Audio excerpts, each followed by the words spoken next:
Let me begin by echoing what the other people here have said, which is my appreciation to the organizing committee and to all of you. I sat at the library last night. We did a reading yesterday at the Fish Creek Library over here. And I made the point that conferences like this are the glue that hold together the sense of a writing community, because they allow us to interact in this way. But that for me was only half the truth. And one of the points I want to make off the top, it's not part of my speech, but I've been thinking about this, is that I don't know a writer who is not a reader. And as we gather, as our conversational topics here are about craft, they're about how to find an agent. I will give you Sam's phone number later.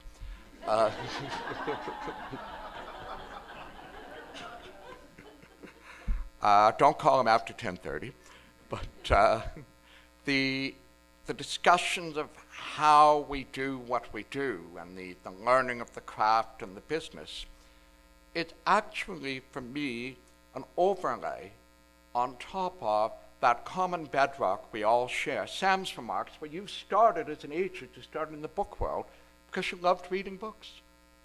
And I'm willing to bet that there's no one here with our thoughts, our focus on developing a career, sustaining a career, who doesn't still have and share that love and passion for the written word.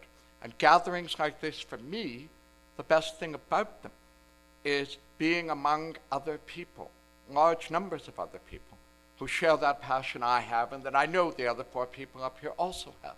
That, for me, is the great thing about weekends like this. So, I've got good news and bad news. The good news is you're almost done. Unless Randy's got someone else coming up after, you're almost done. The bad news is that I've written something serious. I was funny at 6 o'clock. If you weren't here, that's on you, not on me. I will be funny later, I will attempt to be, but right now I wanted to say a few things that seem important to me. And they're closer to the business side, to the context of the writing world, than to the how to write and how to get books written. I should warn you that I'm a prairie boy. I'm good at watching people in an audience. If you do look down and start surfing at animal videos on the internet while I'm talking, I will know. I will know. If you come up to me after and you say your favorite part of the speech was when the mothership came down and took the mean book reviewers off to the planet Grove, I will know you weren't listening.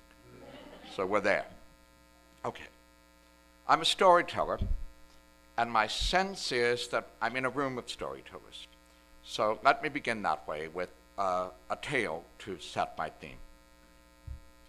Some years back, I was invited to be a guest speaker at a master's tea at Yale University. They're absurdly, ridiculously civilized encounters. About 60 or 70 professors and students sit or stand around in an elegant drawing room of the college. Someone introduces the speaker, and he or she offers a few words. There are questions and discussion, and then tea and crumpets. And I forgot my monocle and my white gloves, but otherwise it was a genuinely lovely afternoon.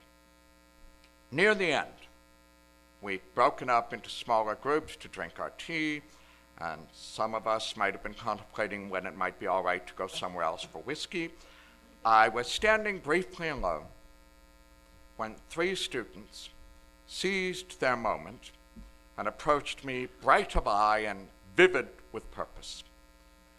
They explained that they were doing graduate literature and creative writing, and they asked my opinion of 2 of my well-known peers. Well, my instinct, my nature are such that faced with young people who clearly want to learn, to share views, I feel That's what I'm there for. That was what I was in that room to do. But I have to tell you something, and the moment lingers with me, obviously. It's tinted with regret. I looked at those three faces, alert and intent, and I saw 3 Twitter accounts, 3 blogs, 3 Facebook pages. It didn't feel worth it or proper to give honest opinions of other writers. One of them I admired, the other I didn't, and I knew them both. It didn't feel right to talk frankly when remarks that might be critical, and I bailed. I dodged, I deflected, and I still think about that day, obviously. I didn't like what I was doing. I didn't like feeling so cautious. I thought I was denying those students one of the small perks of having me there to corner against the table. What I've since realized as I think about this is that that story highlights an aspect of our amazingly connected world, the disappearance of what I've been calling the semi-private. We still do, have private exchanges with friends and family, opinions we voice that we know or believe that will be just that. They will be private exchanges. We also know that if we deliver a speech in front of an audience, if we go on radio or television, if we go on tour to read and answer questions, if we do an AMA on Reddit, that's going to be public. We know that. It can go wide. It might go viral, especially if we're undressed in some disreputable way. But there used to be an interim space. There used to be a semi-private space where we might say something to 8 people at a dinner party, or 3 students in a ballroom at Yale, and they might share it with their friends. They might talk about it in their class, but it would be very rare for that to go out to the world. It wouldn't be searchable on Google to be found by anyone looking for any of our names. That's an aspect of the significantly changed world, and why I'm leading off with this. It's an aspect of how I've changed, and I suspect many of you have done or have thought about the same thing. Privacy is one of my underlying themes. And there's a quote I've never been able to get out of my mind from Scott McNeely, once the chairman of Sun Microsystems. And he said, "You have no privacy, get over it." I've spent years resisting that idea, that we should submit, surrender, accept, that we should do so as writers and, frankly, as human beings. So we find ourselves undeniably at a complex and challenging moment in the book world. I love Mark's optimism, I share it, but we're facing significant challenges as the world morphs, the wider world and the world that we're sharing here, the book world. It's possible to see attacks on privacy coming like missile shells from every direction. The competition that books face for leisure time activity ranges from that 1,000-channel universe or the streaming TV universe, Facebook, updating your feeds, tweeting, Instagram, multiplayer games online, to a general multitasking world's collective attention deficit. Books, what gets written, what gets sold, have changed because of this. Books have changed. The iPad or Kindle or Kobo, all the rivals, are reading devices, but they're also web devices. The file sharing, the free file swapping, is endemic in the book world as it is in the music world, in the film world. Why should someone pay for a book? Which brings up the next question, how much is the written word worth? If you're entering a world that's profoundly compromised and challenging on these issues, and you're going to need to address and give thought to this aspect of becoming or being a writer. I hope that's not depressing, though. I really do. Because challenging times for writers, publishers, readers, challenges are, as the phrase goes, and rightly so, opportunities.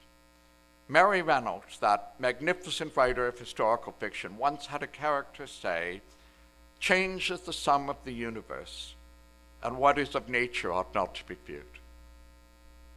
I've always loved the sound of that, though the cynic in me remembers that tarantulas are of nature, and they're worth fearing if they're in your boots.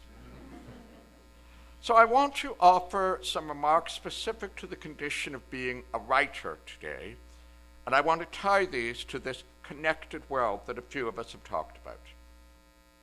Here's another story. Oh, there will be as soon as I find the page. I didn't mean to print on two-sided. Here we go. I was in a bar. Sam will like this one. I was in a bar drinking whiskey at a conference. I have no idea how that happened. I was with a literary agent from the UK, a man genuinely intelligent. And yes, Virginia, agents can be genuinely intelligent. Don't be mean. As we watched a World Series game on the television in the bar, I have no idea how that happened either, he told me about his new work methods. He told me that when he was dealing with a submission from a writer looking to be taken on as a client, he'd read a chapter or two. If it didn't work for him, he moved on to another submission.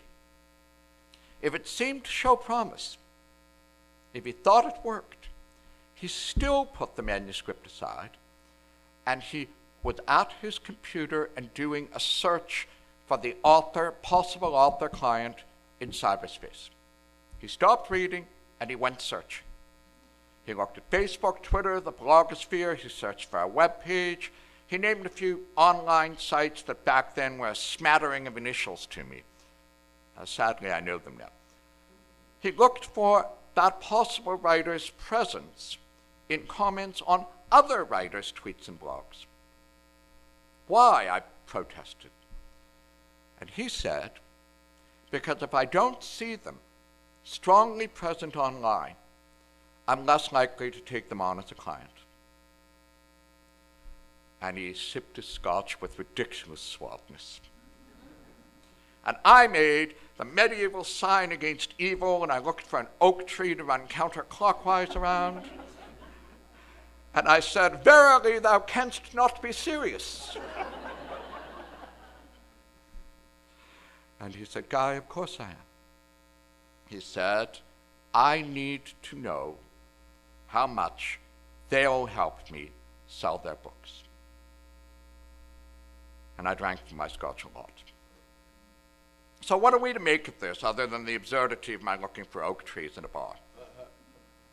My point here, to make it easy, is that while the book trade has always had an element of writers dancing jigs, as Bernard Shaw once put it, today's culture has writers dancing as fast as they can on a daily or even an hourly basis online.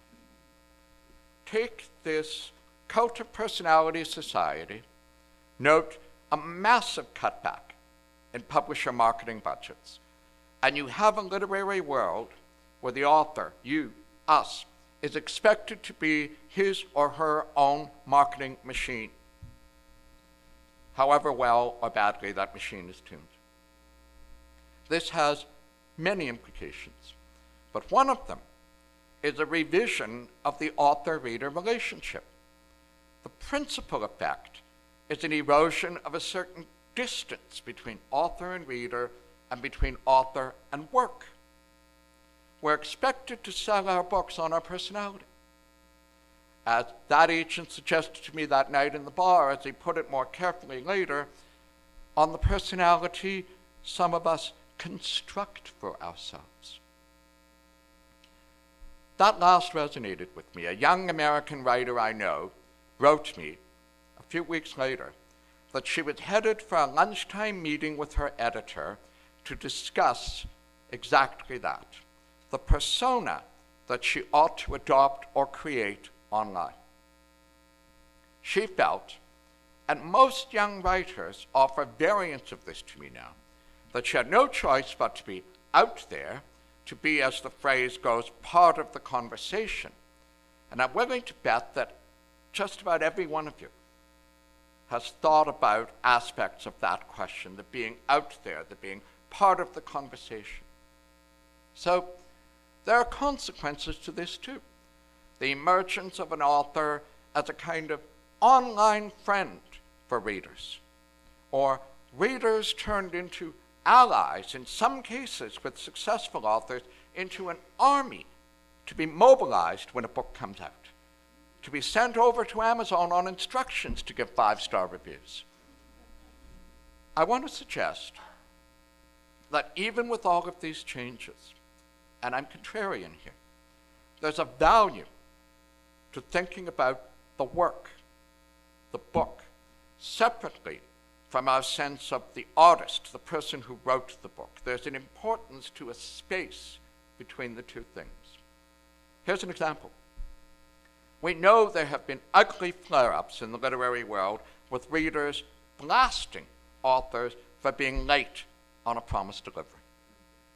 George Martin had loyal readers attacking him in comments on his own blog for watching too much football, for taking a holiday with his wife, for working on an editing project, for going to the Game of Thrones set, for not exercising enough because he might die too soon to finish the book. It's funny, but it was said to him. It was said to him. So the irony of this for me is, and it needs to be noted, the only reason that his loyal readers knew that he was watching the Giants on football or taking a holiday was because he told them. He shared it. It was on the blog. He said what he was doing in that author-reader close interaction. He was part of the conversation. So one question becomes, and it's an important one, can we create an audience for our work by being ubiquitous online? Or does it require that the audience already be there before online matters so much? I want to pause there. I want you to think about that. Do we build the audience from nowhere by going on Twitter or Facebook? Or do the successful people who go out there and immediately accrue significant numbers of followers become more successful by adding that to the process? Does the Canadian first novelist end up tweeting to her mother and cousins, or to his child's kindergarten teacher who was really very supportive? So there's a contrarian point for me here. Measure the time and energy, the creativity you submerge in this self-promotion. Measure it as a question of the fact that if you're in the conversation, you're not writing. You're not producing the work to be conversing about.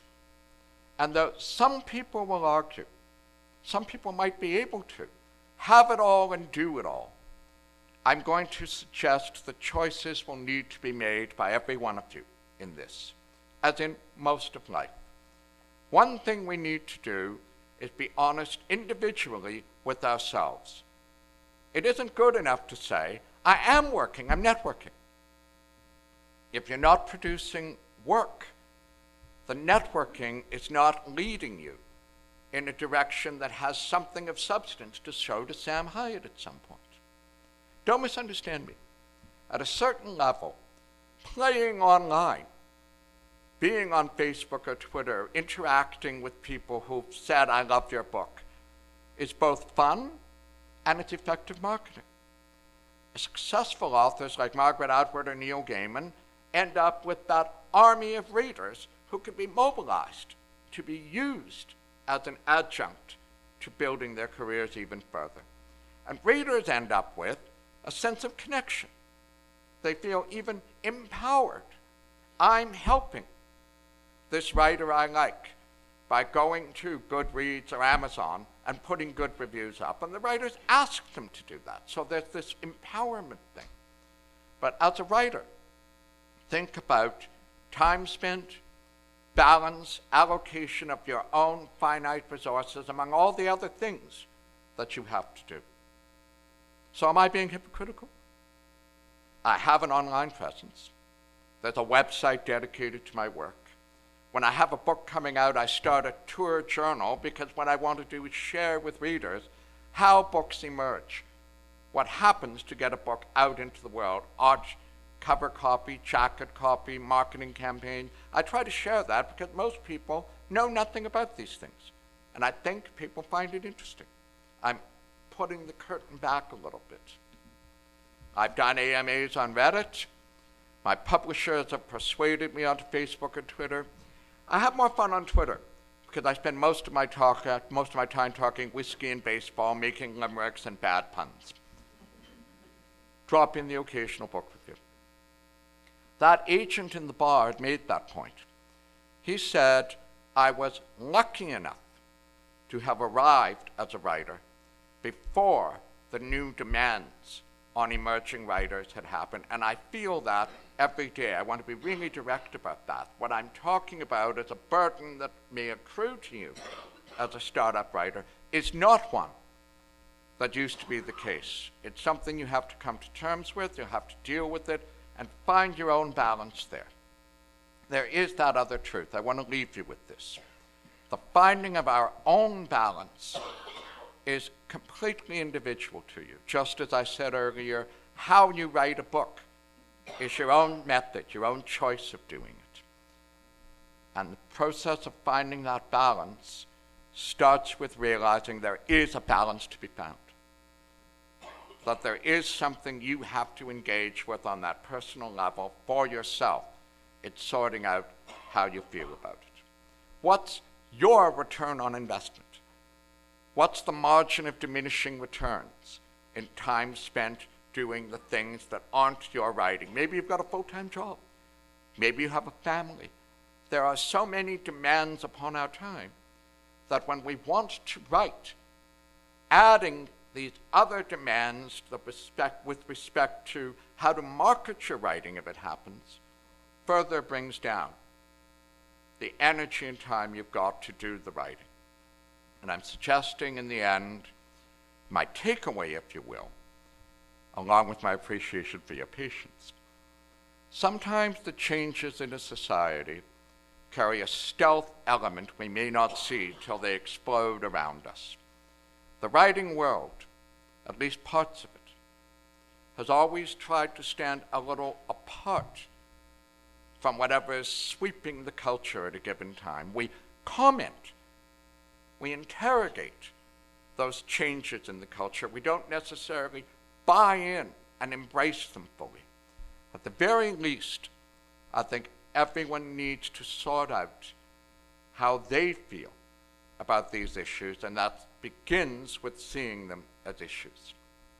In the end, and I am at the end, I think this is actually about who we are as people, not just as writers. What matters to us, what we choose to become. Thank you very much.